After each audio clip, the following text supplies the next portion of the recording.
से निकले और जो है मऊ वाले चौराहे पर मिला कोई तो थोड़े समय तक चिंतन रहेगा, बात खत्म। और अगर दुश्मन मिल जाए तो इस्लाम नगर में घूम भी लेंगे और महाराज मन भी नहीं लगेगा, दिमाग में वही रहेगा अच्छे खासे निकले, ना जाने कहां से आ गया है। तो इतना चिंतन करता था। अब भगवान ने वध किया, जितने भी मथुरावासी थे सब प्रसन्न हो गए, गदगद हो गए। भगवान ने अपने नाना उग्रसेन को कारागृह से निकाला, आज पुनः सिंहासन पर बिठाया, राज्याभिषेक कराया और सब ब्रजवासी मिलकर के आज आनंद में झूमते और कहते हैं क्या कि जय जय हो नंद के लाल काल बन पापी कंस पछारो है, पृथ्वी को भार उतारो। अच्छा ये बताओ, कंस को वध भयो है तो कौन कौन खुशी है कि नहीं? खुशी वाई को ना होगी जाको कोई लवे कंस, काऊ को फूफा, काऊ को मौसा, वही ताली नहीं बजाएगा, ध्यान रखना जिसका रिश्तेदार लगता है। इसलिए सीधे सीधे और कहेंगे क्या हो जय जय हो नंद के लाल काल बन पापी कंस पछारो है, पृथ्वी को भार उतारो है।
आज के बाद कोई कहने वाला नहीं होगा, ये ध्यान रखना। इसलिए सीधे सीधे देखो, कछुआ वाले तो चाहिए ना हमको, झंडे वाले चाहिए, कछुआ वाले दिखाओ ना ऐसे ना, झंडे वाले बिल्कुल सीधे। और कहेंगे क्या हो बचे रहे संग धनिया काल बन पापी कंस पछारो है, पृथ्वी को भार उतारो है। जय जय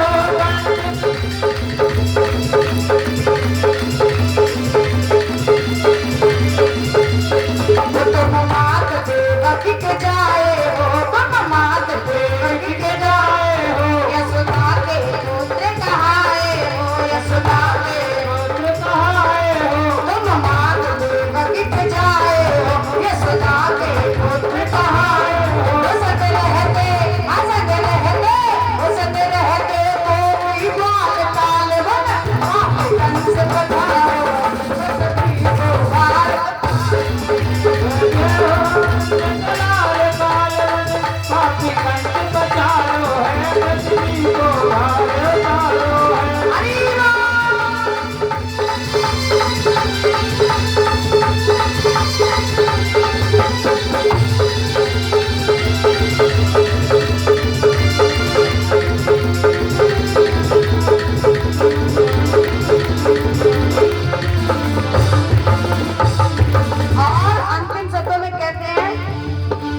ये कंस बड़ो अत्याचारी, ये कंस बड़ो अत्याचारी, ये कंस बड़ो अत्याचारी, ये कंस बड़ो अत्याचारी। यहाँ से तीर की प्रजा तारी, यहाँ से तीर की प्रजा तारी, यहाँ से तीर की प्रजा तारी, यहाँ से तीर की प्रजा तारी। हो जाते लय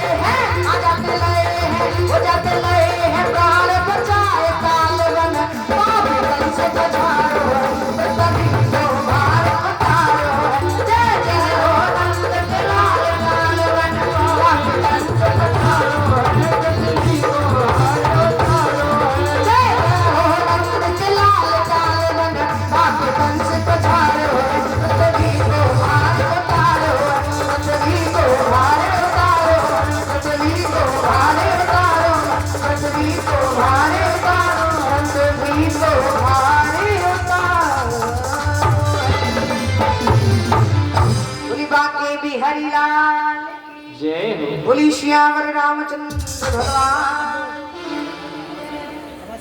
अब तो ब्रजवासी बड़े प्रसन्न हो गए। उधर भगवान कन्हैया से नंद बाबा ने कहा, लाला अब तो तेने जो काम करवे के काज आयो वो काम कर लियो, एक काम कर अब तो चल साथ में, वे परसों की कह के आयो है, आज कै दिन है गए, लाला अब तो चल। कन्हैया ने तुरंत इनकार कर दिया, बाबा इस समय मैं आप लोगों के साथ नहीं जा सकता, आप चले जाइए, मैं कुछ समय रहने के बाद पुनः लौट करके आ जाऊंगा। भगवान कन्हैया ने जैसे इतना कहा, विचार लगाइए कि नंद बाबा के हृदय पर क्या बीती होगी जब कहा होगा, परसों की कहकर आयो और कहवे हैं आए के कि बाबा तुम चले जाओ, मैं फिर कभी आ जाऊंगा। लाला देख हम तो अपने हृदय को समझा लेंगे, पर जा मैया से तू झूठ बोलकर आयो है कि मैं परसों वापस आ जाऊंगा, वह मैया को कैसे समझाएंगे, वह मैया को कहाँ बतावेंगे। लाला तू साथ में चलना। बार बार कन्हैया को कहते हैं, कन्हैया ने इनकार कर दिया। आज ग्वाल वाल मिलकर के पुनः ब्रजमंडल को लौट गए, वृंदावन के लिए लौट गए और भगवान कन्हैया को गुरुकुल भेज दिया गया। कुछ समय के लिए गुरुकुल में भगवान कन्हैया रहे, गुरु ग्रह गए, तुरंत रघुराई, अल्पकाल विद्या सब आई। थोड़े ही समय में जितनी भी विद्याएं हुआ करती हैं सबका अध्ययन जो है भगवान कन्हैया ने किया। बोलो बाके बिहारी लाल की जय हो। प्रभु की कथा में कुछ दानदाता अपनी दान राशि श्रद्धा सुमन भेंट कर रहे हैं। उनके नाम इस प्रकार हैं। 101 रुपए श्री डॉक्टर संतराम राणा जी, निवासी ग्राम राजा का मझोला। 101 श्रीमान डब्लू गुप्ता जी, निवासी ग्राम राजा का मझोला। 101 रुपए की धनराशि श्रीमान छोटेलाल गुप्ता जी। 101 रुपए की धनराशि श्री उमेश राणा जी प्रभु की कथा में अपने श्रद्धा सुमन भेंट कर रहे हैं। प्रभु इन सभी को धन धान से परिपूर्ण करें, इन पे हमेशा प्रभु की कृपा बरसती रहे। जय श्री राम, जय श्री राधे। बोली बाकी बिहारी लाल की जय, बोली श्यावर रामचंद्र भगवान की जय। भगवान कन्हैया गुरुकुल गए, वहां जाकर थोड़े ही समय में जितनी भी विद्याएं हैं सबका अध्ययन प्रभु ने किया। पुनः आज भगवान लौट कर आए। मैया देवकी ने कन्हैया का जो मुंडन संस्कार होता है हमारे यहाँ, वो मुंडन संस्कार भगवान ने कराया। देखिएगा पीछे वाले जो श्रोता हैं उचकाऊ दबाऊ क्यों बैठे हैं आप लोग हैं? अभी तो शुरुआत हुई है, 3 बजेंगे, आज ध्यान रखना। सही है, चलो पक्के पे है ये। बोले बाके बिहारी लाल की, जोर से जयकारा लगाओ ना। बोले राधे रानी सरकार की, और जोर से। अभी समसोई वालों के कानों में आवाज नहीं पहुंची है, जोर से थोड़ा। बोले राधे रानी सरकार की, बोले कृष्ण कन्हैया लाल की। हाँ अब लगा कि मझोला में भी श्रोता हैं।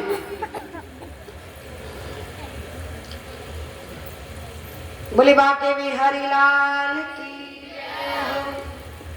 तो भगवान कन्हैया जब गुरुकुल से लौट कर आए, मैया ने जो मुंडन संस्कार होता है हमारे यहाँ वो संस्कार कराया। क्योंकि भगवान कन्हैया 11 वर्ष 54 दिन तक ब्रज में रहे थे, पर मुंडन संस्कार नहीं कराया। क्योंकि भगवान का ये संकल्प था कि जब तक मैं अपने ब्रजवासियों के पूर्ण रूप से सुखी नहीं देखूंगा तब तक मुंडन संस्कार नहीं कराऊंगा। जब तक मैं अपनी मैया के दुख को दूर नहीं कर देता देवकी के, तब तक मैं मुंडन संस्कार नहीं कराऊंगा। 11 वर्ष तक भगवान कन्हैया 11 वर्ष 54 दिन तक ब्रज में रहे, कभी अपने चरणों में चरण पादुकाएं नहीं पहनी। क्यों? क्योंकि भगवान जानते थे भगवान के जितने भी ग्वाल वाल थे सब नितांत गरीब थे। अब भगवान को लगता यदि मैं चरणों में चरण पादुकाएं पहनूंगा तो इनको दुख होगा कि कन्हैया तो चरण पादुकाएं पहनता है, हम इतने गरीब हैं कि हमारे पास पहनने के लिए चप्पल भी, इतना प्रेम करते थे। आज भगवान कन्हैया का मुंडन संस्कार हुआ। मैया देवकी ने विचार किया कन्हैया वर्षों बाद आयो है तो आज अपने लाला को अपने हाथों से रसोई बना करके खिलाऊंगा। लेकिन जिस दिन से भगवान कन्हैया वृंदावन को छोड़कर मथुरा आए हैं उस दिन से किसी से वार्ता नहीं करते, अच्छा नहीं लगता। हम भी यहाँ से कथा करने के बाद घर जाते हैं ना तो कुछ जगहें ऐसी होती जहाँ प्रेम इतना हो जाता है कि घर जाने के बाद किसी भी परिवार के सदस्य से बोलने का मन नहीं करता, बस ऐसा लगता है चुपचाप एक जगह पड़े रहो, क्योंकि इतनी याद सताती है, हमेशा चिंतन बना रहता है, स्मरण बना रहता है। लेकिन कुछ जगहें ऐसी होती हैं, सब जगह नहीं, कुछ जगहें तो ऐसी होती हैं जहाँ समय काटना भी मुश्किल पड़ता है, लगता है 7 दिन पूरे हो जाएं और भागो फटाफट। पर यहाँ देखो मझोला में 7 दिन से कथा चल रही है, ये पता ही नहीं लगा कि 7 दिन कब निकल गए, पता नहीं लगा। सत्य बात है, यहाँ गद्दी पर बैठकर बता रही हूँ, ये पता नहीं लगा, ये महसूस नहीं हुआ कि 7 दिन कब और कहां और कैसे निकल गए। ये आप लोगों का प्रेम है।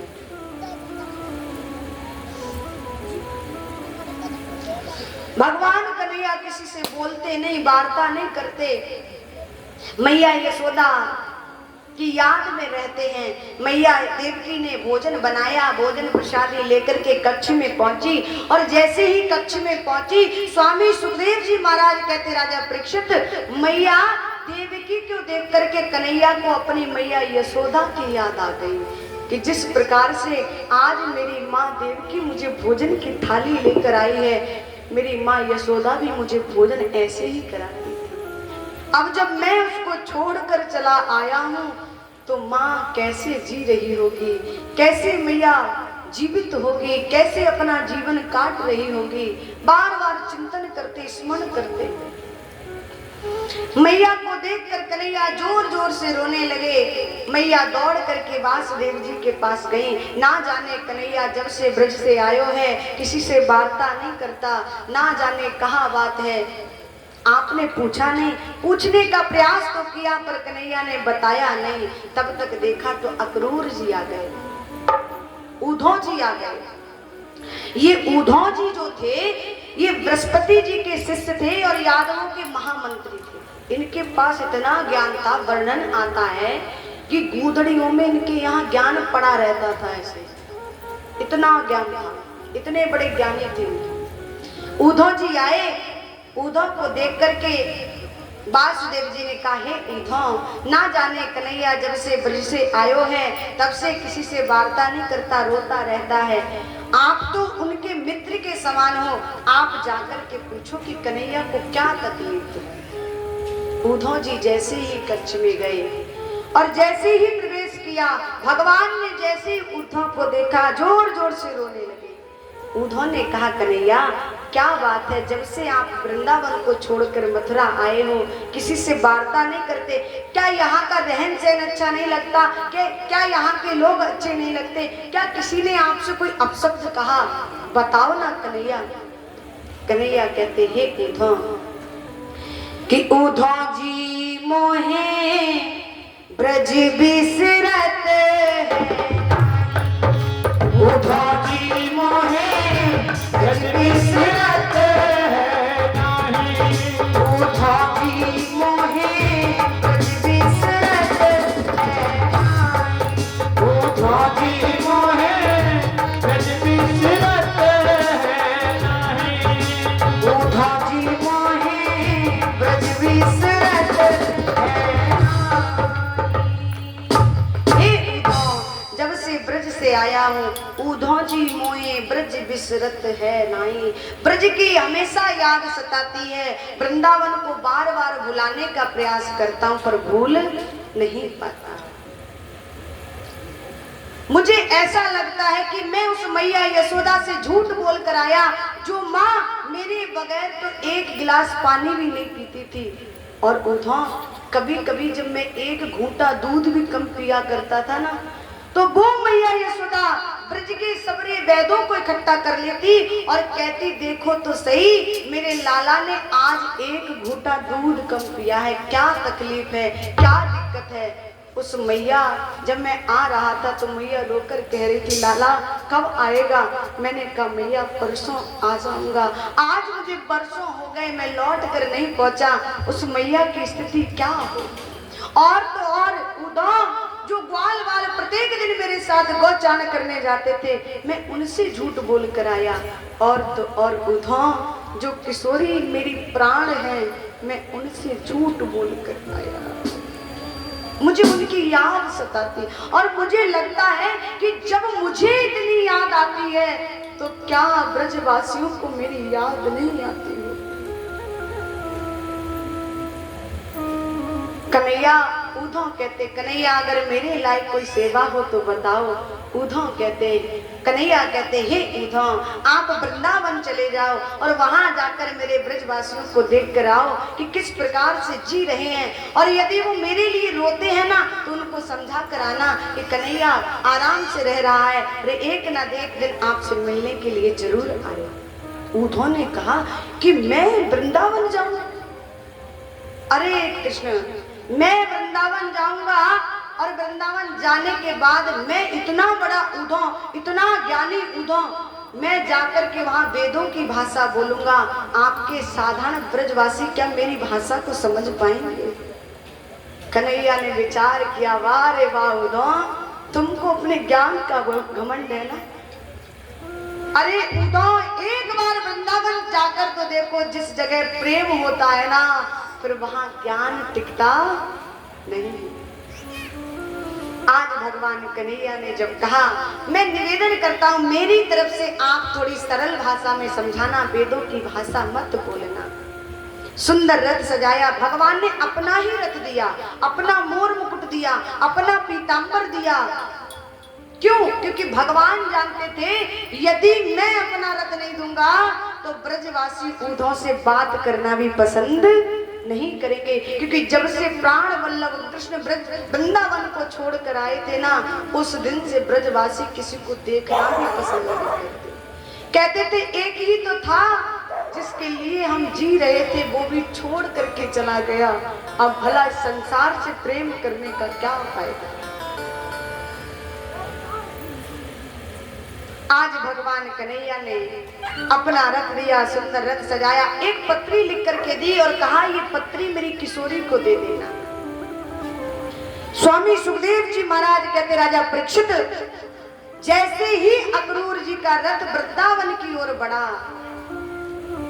तो ब्रजवासी, क्योंकि ये स्थिति थी कि प्रत्येक दिन मार्ग पर बैठ जाते थे और देखते रहते थे सुबह से शाम तक कि कन्हैया कहकर गए हो है ना कि परसों वापस आऊंगा, आज आता होगा। लेकिन जब सुबह से शाम हो जाती थी कन्हैया वापस नहीं आते थे, तो ब्रजवासी कहते, वाह रे वाह कन्हैया झूठ बोलकर गया था ना परसों आ जाऊंगा, तो को आज भी हमारी याद नहीं आई।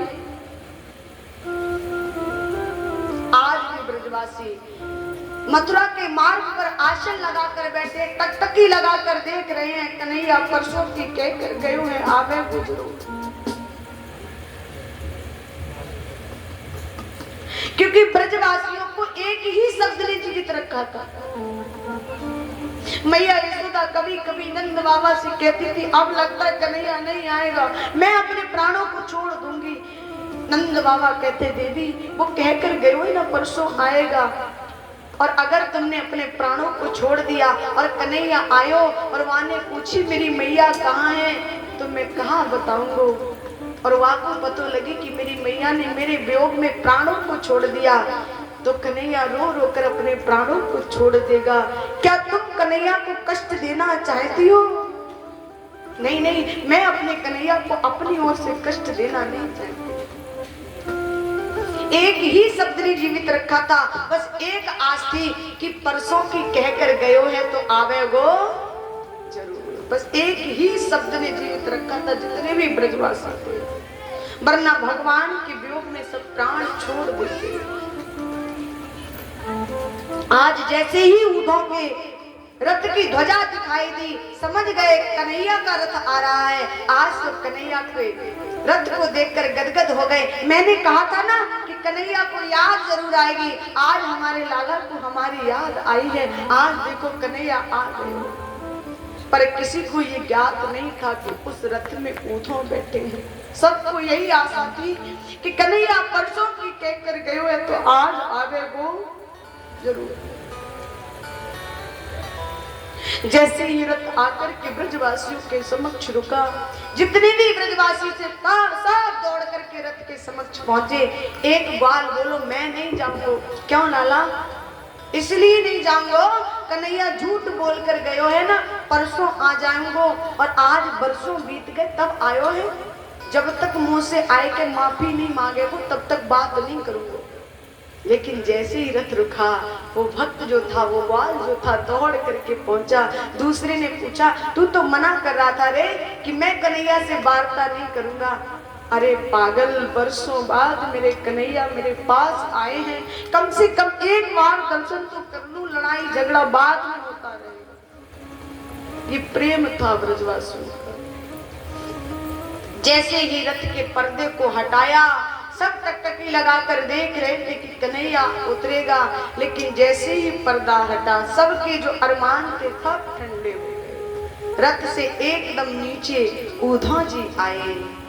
अरे कन्हैया, ब्रजवासी कहने लगे अरे कन्हैया, अब तक तो हम इस आस में जीवित थे कि तू हमसे मिलने के लिए नहीं आता, पर कम से कम तुझे याद तो सताती होगी। अरे कन्हैया, तैने हमारे लिए ऊँटों को भेजा, अगर तुझे याद आती होती तो तू स्वयं चलकर भी आ सकता था। ऊँटों को इतना ज्ञान का घमंड था, लेकिन जब ब्रजवासियों की ये स्थिति देखी ना, तो पहली ज्ञान की सीढ़ी थी सब समाप्त हो गई। और जैसे ही ऊँटों रथ से नीचे उतर कर चले तो बराबर में कांटे लग रहे थे। और लिखा है कि चले मथुरा से जब कुछ दूर, वृंदावन निकट आया, वहीं से प्रेम ने अपना अनोखा रंग दिखलाया। कि चले मथुरा से जब कुछ दूर, वृंदावन निकट आया, वहीं से प्रेम ने अपना अनोखा रंग दिखलाया। और रंग क्या दिखलाया? बराबर में कांटे लग रहे थे। उद्धव जी निकल करके जा रहे थे। लिखा कि उलझ कर वस्त्र में कांटे लगे, उद्धव को समझा। उलझ कर वस्त्र में कांटे लगे, उद्धव को समझा। और तुम्हारा ज्ञान पर्दा पार दे प्रेम दीवाना। जैसे ही उद्धव का दुपट्टा कांटों में फंसा, उद्धव ने दुपट्टे को निकालने का प्रयास किया तो दुपट्टा जो था बीच से फट गया। उद्धव ने पूछा अरे कांटो, तुमने मेरे दुपट्टे को क्यों फाड़ा? मैंने तुम्हारा क्या बिगाड़ा था? तो कांटे कहते हैं हे उद्धव, अभी तक तो तुम्हारा केवल और केवल दुपट्टा फटा है। यदि आगे जाने का प्रयास किया ना तो वो प्रेम दीवाने मार्ग पर बैठे हैं ना, ये ज्ञान रूपी पर्दा है ना, इसको फाड़ देंगे। इसलिए ज्ञान को लेकर के वृंदावन की सीमा में प्रवेश मत करिए। और आगे लिखा कि बिटप झुक कर यूं कहते हैं, इधर आओ इधर आओ। बिटप झुक कर यूं कहते हैं, इधर आओ इधर आओ। और पपिया कह रहा पी कहाँ ये भी तो बतला। बिटप यानी वृक्ष, वृक्षों ने जब देखा मोर मुकुट पहने हैं, पीताम्बर डाले हुए, इसका मतलब कोई ना कोई कन्हैया का मित्र है। बुलाते इधर तो आओ, कम से कम इतना बता जाओ, हमारे प्राण वल्लभ हमको छोड़ करके बहुत समय से चले गए हैं, वो ठीक तो है, वो कुशल तो है। ब्रजवासियों की ये स्थिति देखी, ऊदों के ज्ञान की दूसरी सीढ़ी समाप्त हो गई। आज उद्धव जी धीरे धीरे आगे की ओर बढ़ते हैं। गोपियां दिखाई दी, एक गोपी बोली, अरे बहन, अब तो ऐसा लगता है कि कन्हैया लौट कर आएगा नहीं, अब तो मैं अपने प्राणों को छोड़ दूंगी। दूसरी बोली, पागल है तू, हैं? परसों की कहकर गयो है तो आवे गो जरूर, आशा रख, धीरज रख, जब कहकर गयो है तो आवे गो जरूर। और गोपी कहती हैं कि आशा रख पगली आएंगे, आशा रख पगली आएंगे, आशा रख पगली आएंगे, आशा रख पगली आएंगे, आशा रख पगली आएंगे, अरे आएंगे, हरि आएंगे,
हम दीवाने हैं उस मुरली वाले के, किसी और के ताबेदार, और किसी और के ताबेदार, हाँ किसी और के ताबेदार नहीं, किसी और के ताबेदार नहीं। आसाद वो आसाद बदले आएंगे, आसाद बदले आएंगे। और गोपियां कहती हैं कि ये सारा पागल खाना है, यहाँ पागल आते जाते हैं, ये सारा पागल खाना है, यहाँ पागल आते जाते हैं। और अपनी अपनी कहने वाले, अपनी अपनी कहने वाले सब पागल बन गए, सब पागल बन गए, पागल बन गए।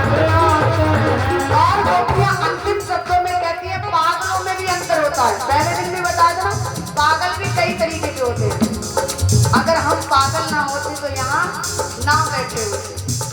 कि कोई पागल धन और दौलत का, कोई पागल धन और दौलत का, कोई पागल बेटा नारी का, और सच्चा तो वो पागल है, हाँ सच्चा तो वो पागल है जो पागल शिवा के बिहारी, जो पागल शिवा के बिहारी, जो पागल शिवा के बिहारी का आसारंग बदली आएंगे, आसारंग आएंगे,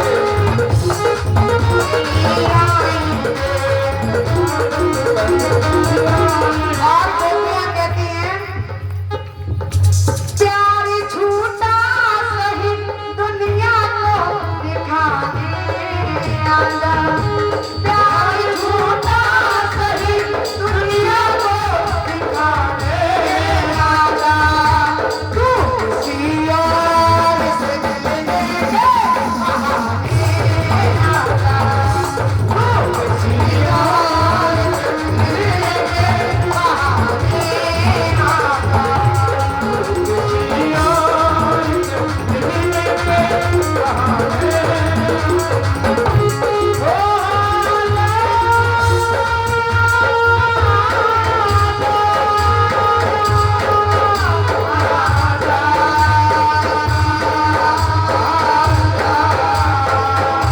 प्यार झूठा सही दुनिया को दिखाने आया, प्यार झूठा सही दुनिया को दिखाने आया, तू किसी और से मिलने के बहाने, किसी और से मिलने के बहाने आया। वो आता होगा, वो आता होगा, वो आता होगा, वो आता होगा, दुनिया आना, दुनिया आना, दुनिया आना, दुनिया। जब गोपियां कहती थी कि वो आता होगा तो ब्रजवासी कहते थे ये नाटक करती है, ये प्रेम नहीं करती, ये पागल है, ये तमाशा करती है। तो गोपियां कहती थी कि तुम भी आना, आना तुम भी आना, आना तुम भी आना। एक बार सीधा सभी करेंगे, फिर कुछ दे और कहने का वो तुम भी आना, आना तुम भी आना, आना तुम भी आना, मेरे घर आज तमाशा होगा, वो तुम भी आना, तुम भी आना, मेरे घर आज तमाशा होगा। वो मैंने मोहन को बुलाया है वो आता होगा, मैंने मोहन को बुलाया है वो आता होगा, मैंने मोहन को बुलाया है वो आता होगा, वो आता होगा, वो आता होगा, वो आता होगा, वो आता होगा। तुम भी आना, आना तुम भी आना, आना तुम भी आना,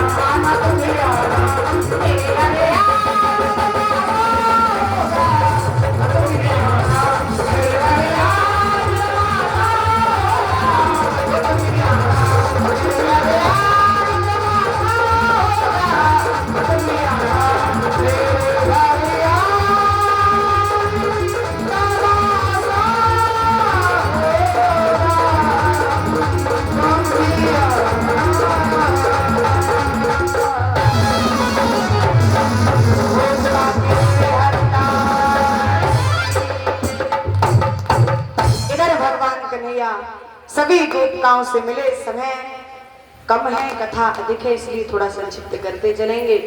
पुनः सब गोपिकाओं से मिलकर के भगवान कन्हैया के बारे में वर्णन करते हुए उद्धव जी आज किशोरी जी से मिलकर के और किशोरी जी को समझा करके कहते हैं कि किशोरी मन ब्रह्म में लगाओ। श्री राधा रानी कहती हैं कि हे उद्धव, ये बताइए मन कितने होते हैं? अगर मन 10-5 होते तो 1-2 इधर उधर भी लगा देते। अब एक मन था, वो भी कौन ले गया? कन्हैया का। उद्धव मन ना भये 10-20, एक हाथों सो गयो श्याम संग को आराधे ईश। सो उद्धव मन ना भये 10, अगर 10-20 होते तो 1-2 इधर उधर लगा देते। अब एक ही तो था, वो भी कौन ले गया? कन्हैया। प्रेम पूर्वक आज यहाँ से विदाई लेते हैं। वर्णन आता है कि कहकर आए थे कि 1 घंटे में समझा करके वापस आ जाऊंगा, लेकिन महाराज 7 महीने लगे थे। कितने? 7 महीने लगे थे वृंदावन में आने के बाद। ये होश ही नहीं रहा कि हम आए कहाँ हैं और किस काम के लिए आए। 7 महीने बाद अपने शरीर का होश आया था उद्धव को, तब पहुंचे थे। भगवान बोले तुम तो ये कहकर गए थे 1 दिन बाद, 1 घंटे में ही आ जाऊंगा। कहा कन्हैया से, कन्हैया जले पर नमक छिड़कने का काम मत करो, काश तुम वृंदावन गए होते तो तुमको पता लगता। आज भगवान प्रेम पूर्वक रहने लगे। उधर भगवान ने जब कंस का वध किया तो कंस की 2 पत्नियां थी। एक का नाम था अस्थि प्राप्ति। वर्णन आता है कि ये जरासंध की कन्या थी। उन्होंने जाकर जरासंध से शिकायत की और जरासंध ने भगवान पर चढ़ाई कर दी। 17 बार भगवान ने जरासंध को युद्ध में हराया। 18वीं बार कुछ ब्राह्मणों का यज्ञ हुआ, कुछ अनुष्ठान हुआ और महाराज ये कह दिया था कि अगर 18वीं बार मैं युद्ध में जीत गया तो इतना धन दूंगा कि दूसरी जगह आपको काम करने की फिर जीवन में आवश्यकता नहीं पड़ेगी, और यदि हार गया तो मृत्यु दंड दे दूंगा। भगवान को लगा कि यदि मैं जीत गया, यदि मैंने इस बार भी जरासंध को हरा दिया तो आने वाले समय में कोई भी ब्राह्मणों पर विश्वास नहीं करेगा, कोई भी अनुष्ठान नहीं कराएगा, कोई भी कथाएं नहीं कराएगा। इसलिए भगवान ने क्या किया, रण में जैसे ही जरासंध आया भगवान रण छोड़ करके भाग गए। उस दिन से मेरे कन्हैया का एक नाम रणचोर भी पड़ा। भगवान भागे और भागकर कहाँ पहुंचे? समुद्र के किनारे। रात्रि ही रात्रि में विश्वकर्मा को आदेश दिया, वहां सोने की द्वारिका का निर्माण कराया। और भगवान ने जितने भी मथुरा में जो है घर वाले भगवान के परिवारजन थे, सबको रात्रि ही रात्रि में द्वारिका में बुला लिया। आज भगवान कन्हैया द्वारिका में वास करने लगे। धीरे धीरे महाराज बलराम भैया विवाह के योग्य हुए और बलराम भैया का विवाह एक रेवत नाम के